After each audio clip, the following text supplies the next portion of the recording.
एक हिरन और एक कौआ पक्के दोस्त थे। दोनों अक्सर साथ में खेलते और भोजन की तलाश करते। एक दिन कौए ने देखा कि हिरन एक सियार के साथ दोस्ती कर रहा है।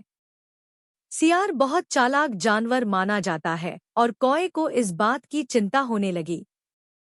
कौए ने अपने दोस्त हिरन को समझाया कि सियार पर भरोसा नहीं करना चाहिए। वह बहुत चालाक होता है और अक्सर दूसरों को धोखा देता है।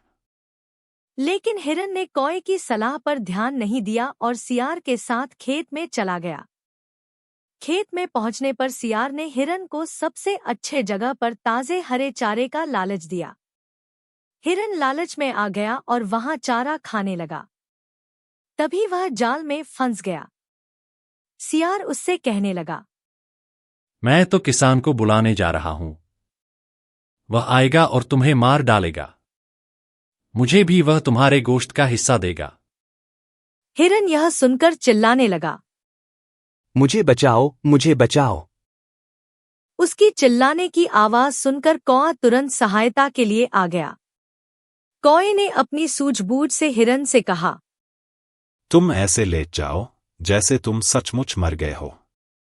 थोड़ी ही देर में सियार की आवाज सुनकर किसान वहां आ पहुंचा। उसने देखा कि जाल में हिरन तो मरा पड़ा है। उसने जाल खोल दिया। जाल खुलते ही हिरन को मौका मिल गया और वह तुरंत उछलकर वहां से भाग गया। गुस्साए किसान ने सियार की पिटाई कर दी और उसे वहां से भगा दिया। किसान ने सोचा कि सियार ने उसे धोखा दिया है। वह सियार पर बहुत नाराज हुआ और उसे धमकाया कि अब अगर वह दोबारा उसके खेत के पास भी दिखा तो वह उसे मार देगा। हिरन और कौआ फिर से मिले। हिरन ने कौए से कहा, तुम सही थे, मुझे तुम्हारी बात माननी चाहिए थी। अब मैं समझ गया हूं कि सच्चे दोस्त की बात को हमेशा ध्यान में रखना चाहिए। कौआ मुस्कुराते हुए बोला, चलो, जो हुआ सो हुआ, अब आगे से ध्यान रखना। दोनों दोस्त फिर से खुशी खुशी अपने रास्ते चल पड़े। उन्होंने सीख लिया कि सच्चे मित्र की सलाह को कभी नजरअंदाज नहीं करना चाहिए और किसी भी अनजान पर आसानी से भरोसा नहीं करना चाहिए।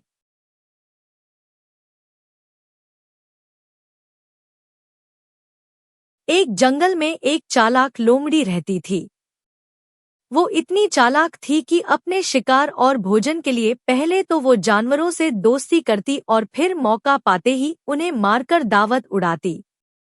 उस लोमड़ी की इसी आदत की वजह से उससे सभी दूर रहते और कतराते थे। एक दिन उसे कहीं भोजन नहीं मिला तो वो दूर तक शिकार की तलाश में निकल पड़ी।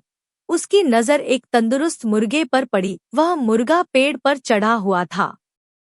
वह लोमड़ी मुर्गे को देखकर सोचने लगी कि कितना बड़ा और तंदुरुस्त मुर्गा है। यह मेरे हाथ लग जाए तो कितना स्वादिष्ट भोजन मिल जाएगा मुझे। अब लोमड़ी का लालच बढ़ चुका था। वो रोज उस मुर्गे को देखती लेकिन वो मुर्गा पेड़ पर ही चढ़ा रहता और लोमड़ी के हाथ नहीं आता। बहुत सोचने के बाद लोमड़ी को लगा ये ऐसे हाथ न आएगा, इसलिए उसने छल और चालाकी करने की सोची। वो मुर्गे के पास गई और कहने लगी, और मेरे मुर्गे भाई, क्या तुम्हें यह बात पता चली कि एक खुशखबरी मिली है सबको जंगल में? मुर्गे ने कहा। कैसी खुशखबरी? लोमड़ी बोली कि आकाशवाणी हुई है और खुद भगवान ने कहा है अब से इस जंगल के सारे लड़ाई झगड़े खत्म होंगे। आज से कोई जानवर किसी दूसरे जानवर को नुकसान नहीं पहुंचाएगा और ना ही मार कर खाएगा। सब मिलजुल कर हंसी खुशी से रहेंगे, एक दूसरे की सहायता करेंगे। कोई किसी पर हमला नहीं करेगा। मुर्गे को समझ में आ गया कि हो न हो ये लोमड़ी झूठ बोल रही है, इसलिए मुर्गे ने उसकी बातों पर ज्यादा ध्यान नहीं दिया और कहा कि अच्छी बात है। लोमड़ी मुर्गे की ऐसी ठंडी प्रतिक्रिया देख फिर बोली, तो मेरे भाई, इसी बात पर आओ, नीचे तो आओ, हम गले लगकर एक दूसरे को बधाई दें और साथ में खुशियां बांटें। मुर्गा अब लोमड़ी की चालाकी समझ चुका था, इसलिए वो मुस्कुराते हुए बोला कि ठीक है, लेकिन मेरी लोमड़ी बहना, तुम पहले अपने उन दोस्तों से तो गले मिलकर बधाई ले लो जो इसी तरफ खुशी से दौड़े चले आ रहे हैं। मुझे पेड़ से दिख रहे हैं वो। लोमड़ी ने हैरान होकर पूछा। मुर्गे भाई मेरे कौन से दोस्त? मुर्गे ने कहा। अरे बहन, वो शिकारी कुत्ते, वो भी अब हमारे दोस्त हैं ना। वो भी शायद तुम्हें बधाई देने के लिए ही इस ओर आ रहे हैं। शिकारी कुत्तों का नाम सुनते ही लोमड़ी थरथर कांपने लगी। वो बुरी तरह डर गई, क्योंकि उसे लगा कि अब अगर वो थोड़ी देर भी यहाँ रुकी तो ये मुर्गा भले ही उसका शिकार बने न बने, लेकिन वो खुद इन शिकारी कुत्तों का शिकार जरूर बन जाएगी। इसलिए उसने अपनी जान बचाना ही मुनासिब समझा और आव देखा न ताव बस उल्टी दिशा में भाग खड़ी हुई। भागती हुई लोमड़ी को मुर्गे ने हंसते हुए कहा। अरे बहन, कहाँ भाग रही हो? अब तो हम सब दोस्त हैं, तो डर किस बात का? थोड़ी देर रुको। लोमड़ी बोली कि भाई दोस्त तो हैं, लेकिन शायद शिकारी कुत्तों को अब तक यह खबर नहीं मिली, और बस यह कहते हुए लोमड़ी वहां से गायब हो गई।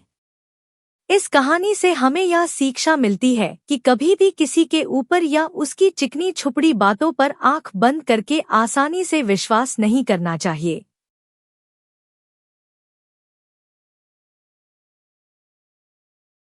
एक बार की बात है, गर्मियों की चिलचिलाती दोपहर में एक प्यासा कौवा पानी की तलाश में इधर-उधर भटक रहा था, लेकिन उसे पानी कहीं नहीं मिला। वह प्यासा उड़ता ही जा रहा था। उड़ते उड़ते उसकी प्यास बढ़ती जा रही थी, जिस कारण उसकी हालत खराब होने लगी। अब कौवे को लगने लगा कि उसकी मौत नजदीक है, लेकिन तभी उसकी नजर एक घड़े पर पड़ी।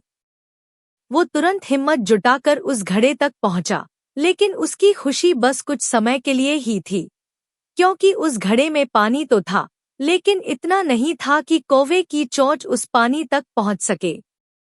कौवे ने हर तरह से पानी पीने की कोशिश की, लेकिन वह पानी पीने में सफल नहीं हो पाया। अब कौवा पहले से भी ज्यादा दुखी हो गया था, क्योंकि उसके पास पानी होते हुए भी वह प्यासा था। कुछ देर घड़े को देखते देखते कौवे की नजर घड़े के आसपास पड़े कंकड़ों पर पड़ी, और कंकड़ों को देखते ही उसके मन में एक योजना आई। उसने सोचा कि थोड़ी मेहनत करके अगर वह एक एक करके सारे कंकड़ घड़े में डाल दे तो पानी ऊपर आ जाएगा और वो आसानी से पानी पी सकेगा। उसने एक एक कर आसपास पड़े कंकड़ों को घड़े में डालना शुरू कर दिया। वह कंकड़ों को तब तक घड़े में डालता रहा जब तक पानी ऊपर उसकी चोंच तक नहीं आ गया। फिर काफी मेहनत के बाद जब पानी ऊपर आ गया तो कौवे ने जी भरकर पानी पिया और अपनी प्यास बुझाई। इस कहानी से हमें यह सीख मिलती है कि हमें किसी भी परिस्थिति में हिम्मत नहीं हारनी चाहिए। मेहनत करते रहना चाहिए, क्योंकि मेहनत करने वाले को ही सफलता मिलती है।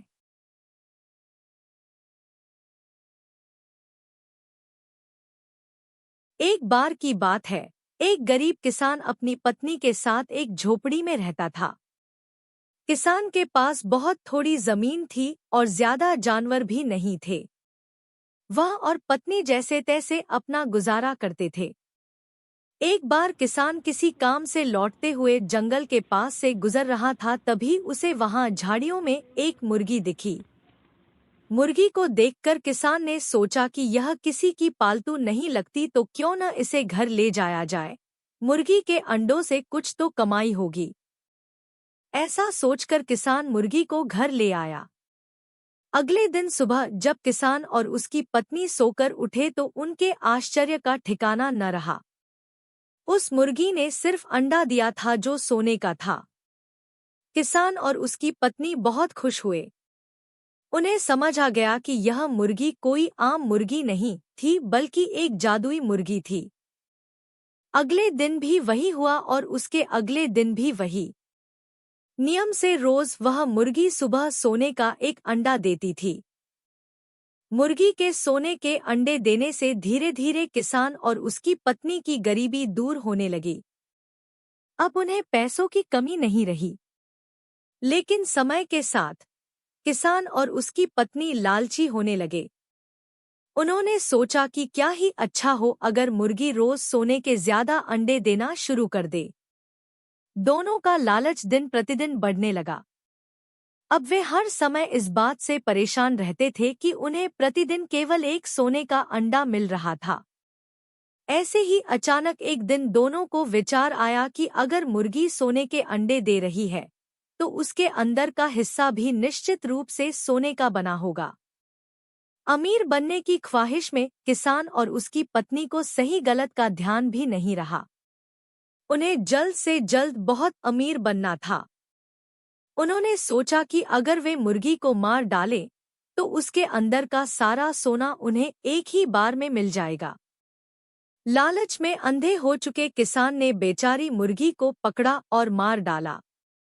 जब उसने चाकू से उसका पेट फाड़ के देखा तो अफसोस, वहां कोई सोना नहीं था। सोने का अंडा देने वाली मुर्गी की कहानी से यह सीख मिलती है कि हमें कभी भी लालच नहीं करना चाहिए।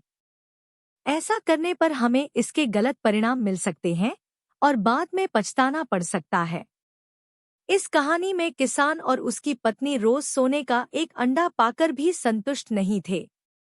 उन्हें लालच ने जकड़ लिया था व उन्हें और भी ज्यादा सोना चाहिए था। परिणाम यह हुआ कि वे भविष्य में हमेशा के लिए सोने के अंडे से हाथ धो बैठे।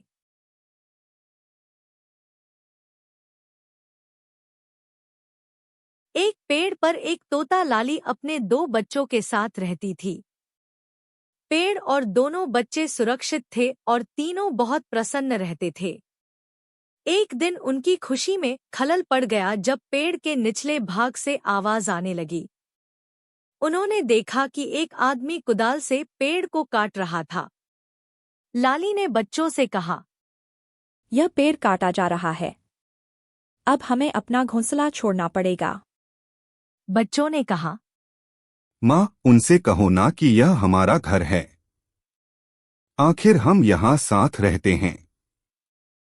लाली ने समझाया, हम छोटे प्राणी हैं, हमारी बात नहीं सुनी जाएगी। हमें यहाँ से जाना होगा और कहीं और घर बसाना होगा। बच्चों ने फिर कहा, माँ, एक बार उस इंसान से बात करके तो देखो। लाली नीचे चली गई और उस आदमी से कहा, भाई साहब, हमारा घोंसला इस पेड़ पर है। कृपया इसे मत काटो। आदमी ने उत्तर दिया, मुझे लकड़ी की जरूरत है। आप कहीं और घोंसला बना लो। अब लाली अपने दोनों बच्चों को लेकर ज्यादा दूर नहीं जा सकती थी। बच्चों ने कहा, माँ, हम ज्यादा दूर नहीं जा सकते। हम थक गए हैं। यहीं कहीं पास के पेड़ पर बसेरा कर लो। लाली ने कहा, बेटा, मैं हर पेड़ पर नजर डाल रही हूँ। सही जगह मिलने पर ही हम घोंसला बना सकते हैं। कुछ दूर जाने के बाद लाली को एक पेड़ नजर आया जहां घोंसला बनाने की सही जगह थी।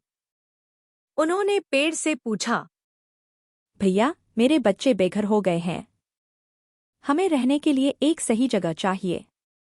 क्या हम आपकी डाल पर घोंसला बना सकते हैं?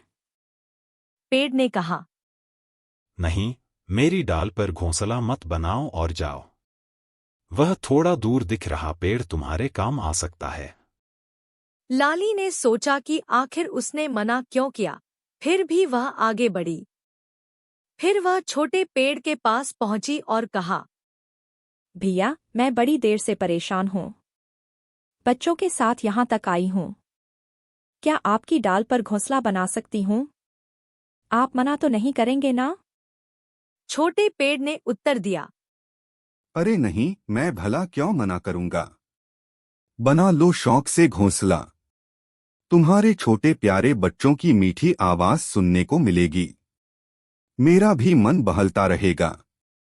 हाँ, मीठे फल खाने हो तो उस बड़े पेड़ से लाना होगा। लाली ने धन्यवाद देते हुए कहा, अब हम आपकी शरण में आ गए हैं। हमें पूरा विश्वास है कि जीवन अच्छा गुजरेगा। लाली ने घोंसला बनाना शुरू कर दिया। इस बीच बच्चों ने माँ से पूछा, माँ, उस बड़े पेड़ ने हमें मना कर दिया लेकिन छोटे पेड़ ने हमें अपना लिया। दूसरी बात, छोटे पेड़ ने मीठे फल के लिए बड़े पेड़ का रास्ता क्यों बताया? बड़े पेड़ ने कड़वी बात क्यों कही? लाली ने कहा, मेरे प्यारे बच्चों, इसके पीछे जरूर कोई कारण होगा। पेड़ तो हमेशा कुछ न कुछ जानते हैं। उनका स्वभाव ऐसा होता है। छोटे पेड़ पर उनका घोंसला पूरी तरह सुरक्षित था। वे बड़े प्रेम से रहने लगे और बहुत प्रसन्न रहते थे। एक दिन लाली इलाके को जानने के इरादे से आगे निकल गई। कुछ देर बाद बच्चे अपने घोंसले से निकलकर बेसब्री से माँ का इंतजार करने लगे। लाली वापस आई और कहा, माँ, फल बहुत स्वादिष्ट हैं। आपने इन्हें कहाँ से पाया? लाली ने उत्तर दिया, मेरे बच्चों, ये फल उसी बड़े पेड़ से तोड़कर लाई हूँ। उसने ही मुझे आवाज देकर बुलाया था। अच्छा पेड़ है, आसरा नहीं देता लेकिन फल खिलाता है। लाली फिर बड़े पेड़ के पास से जा रही थी। पेड़ ने उसे बुलाया और कहा, अरे लाली, और फल लेकर जाओ। अपने घोंसले में संभाल कर रख लेना, काम आएंगे।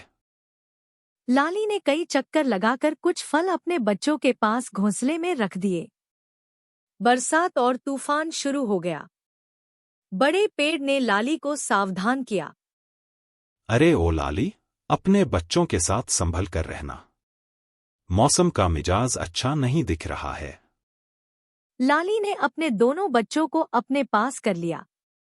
इतने में बड़ा पेड़ उखड़कर जमीन पर गिर पड़ा। वह नीचे गिर गया और अब पंछियों को मीठे फल खाने को नहीं मिलेंगे। लाली फिर बड़े पेड़ के पास पहुंची और पेड़ ने कहा, अब मैं तुम्हारा साथ निभाने में सक्षम नहीं रहूंगा। मीठे फल नहीं खिला पाऊंगा। मैं तुम्हें बताना चाहता हूं कि मैंने तुम्हें शरण देने से मना क्यों किया।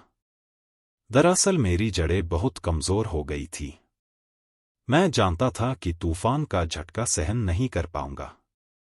इसीलिए मैंने तुम्हें मना किया और छोटे पेड़ का रास्ता बताया। मेरे फल खाओ और अपने बच्चों के लिए भी ले जाओ। ये अभी भी ताजे हैं और बहुत अच्छे हैं। लाली का मन भर आया था।